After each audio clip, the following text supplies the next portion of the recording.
بسم اللہ الرحمن الرحیم۔ شروع اللہ کے نام سے جو بڑا مہربان نہایت رحم والا ہے۔ حضرت عقبہ بن عامر رضی اللہ تعالیٰ عنہ سے روایت ہے کہ ہمارے ذمے اونٹوں کا چرانا تھا۔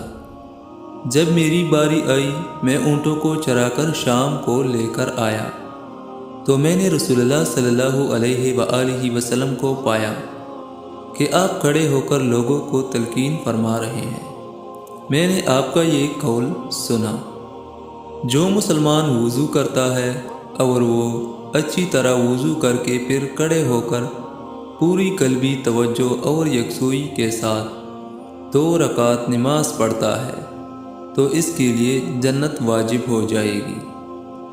میں نے کہا یہ حدیث کس قدر عمدہ ہے، تو میرے سامنے ایک آدمی کہہ رہا تھا اس سے پہلے والی زیادہ عمدہ ہے، تو میں نے دیکھا وہ حضرت عمر بن خطاب رضی اللہ تعالیٰ عنہ تھے۔ انہوں نے کہا میں نے تمہیں دیکھا ہے، تم ابھی آئے ہو۔